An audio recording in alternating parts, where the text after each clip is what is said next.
नमस्कार दोस्तों, मैं मनोज कुमार, जिला संवाददाता निजवानी मऊ। मेरी मौजूदगी इसमें मऊ जनपद के देवलास मोहम्मदाबाद विधानसभा में है, जहां पर मोहम्मदाबाद के विधायक जी हैं, समाजवादी पार्टी के नेता और समाजवादी पार्टी के से विधायक हैं। मैं उनसे बातें करना चाहूंगा यूजीसी को लेकर के, इनकी क्या राय है। सर, हमारे चैनल में आपका स्वागत है। शुक्रिया। यूजीसी को लेकर के हम लोग की स्पष्ट राय है, यूजीसी कानून लागू होना चाहिए ताकि दलितों पिछड़ों को समानता का अधिकार मिल सके, चाहे वो छात्र के रूप में हो, लेक्चरर के रूप में हो, प्रोफेसर के रूप में हो, डॉक्टरेट के रूप में हो। यूनिवर्सिटी में उनके साथ आज भी भेदभाव होता है। इसी भेदभाव को मिटाने के लिए कानून माननीय सुप्रीम कोर्ट के आदेश पर लाया गया था, लेकिन सरकार की मंशा यहाँ साफ नहीं दिखती है, क्योंकि जब एक पक्ष जब उसको लिस्टे लाने गया तो सरकार की तरफ से वहां कोई उनका वकील, सरकारी वकील खड़ा नहीं हुआ अपनी दलील देने के लिए कि हमने क्यों कानून लाया। इसलिए साफ साफ है कि इसके लिए दलितों पिछड़ों को भी रोड पर आना पड़ेगा अपने अधिकारों के लिए।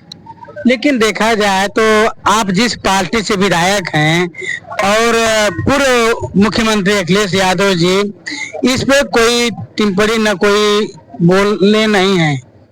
हम विधायक बाद में हैं, दलित पिछड़ों के हितैषी पहले हैं, इसलिए हम इनके हितों के लिए हमेशा खड़े रहते हैं।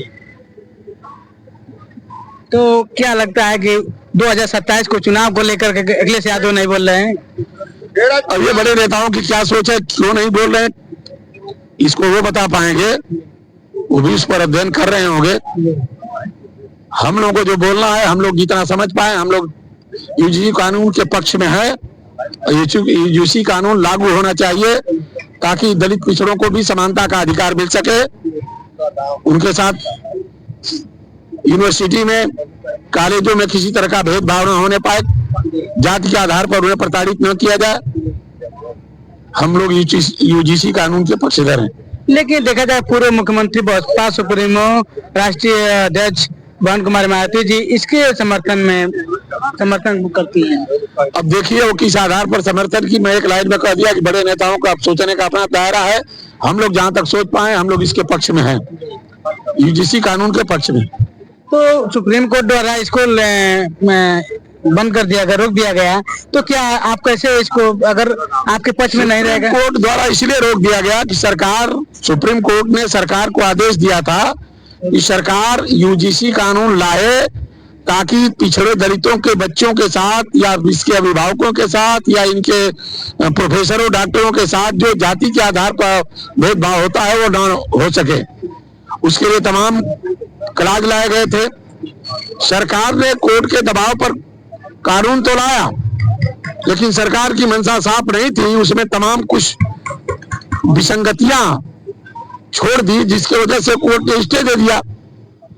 और सरकार की मंशा साफ होती, यूजीसी कानून के पक्ष में उनका सरकारी वकील वहां जाकर के खड़ा होता और अपनी दलीलें देता कि नहीं, इसकी जरूरत है। देश के अंदर आजादी के 68 साल बाद भी अभी इस देश में दलित, बैकवर्ड, जाति भेदभावना के शिकार होते हैं, इसलिए ये कानून लागू होना चाहिए। तो सर, क्या लगता है कि जो सामान्य वर्ग के वजह से इसके सुप्रीम कोर्ट द्वारा स्टे लाया गया? सामान्य वर्ग वो अपने वर्गीय हितों के प्रति सजग है, हम लोग अपने वर्गीय हितों के प्रति उदासीन हैं। उनकी सोच ये है कि दलित पिछड़ों को बराबरी का हक नहीं मिलना चाहिए, समानता का अधिकार नहीं मिलना चाहिए, इसलिए वो आपको आपका हक ना मिले, इसके लिए वो विरोध में खड़े आ गए, आपके विरोध में। और आप अभी सो रहे हैं, आप भगवान भरोसे बैठे हुए हैं कि भगवान ने मुंह फाड़ा है तो हार देंगे करेंगे, तो वैसे होने वाला नहीं है। इसके लिए संघर्ष करना पड़ेगा, सड़कों पर उतरना पड़ेगा, तब जाकर के आपका अधिकार मिल पाएगा। विधायक जी, लास्ट सवाल, आज देवकली देवलास में आप आए हुए हैं, तो क्या लगता है कि आज रविदास जी का यहाँ मूर्ति स्थापना की जाएगी? मूर्ति स्थापना, मंदिर की स्थापना होगी। मंदिर की स्थापना, मंदिर की स्थापना होगी तो उसमें मूर्ति भी होगी। संतों में शिरोमणि गुरु रविदास भगवान भी वहां बैठेंगे और बाकी मुआयना करते रहेंगे। चैनल के धन्यवाद, शुक्रिया। तो आप विधायक जी की बातों से आप जान चुके होंगे कि आज मैं देवकली देवलास में मौजूद हूँ, जहाँ विधायक जी यूजीसी को लेकर के बता रहे थे कि ये ओबीसी एसटी एससी के लोगों के लिए कानून बनाया गया था और इनको हितों के लिए कानून बनाया गया था। और ये बता रहे थे कि जो भी पूर्ववर्ती सरकारें हैं, चाहे अखिलेश यादव चाहे मायावती जी, वो उनकी बातों से कन्नी काट गए विधायक जी, क्योंकि ये जानते हैं कि बड़े नेता हैं, उनकी क्या राय होगी, इसलिए नहीं बोल रहे होंगे। तो विधायक जी ने कहा कि हाँ, एससी एसटी के हितों के लिए कानून बनाया गया है, ये लागू होना चाहिए। तो अन्य खबरों के लिए मऊ 24 न्यूज और फेसबुक पर मनीष को पत्रकार पर सारी खबरें पा सकते हैं। तब तक के लिए धन्यवाद।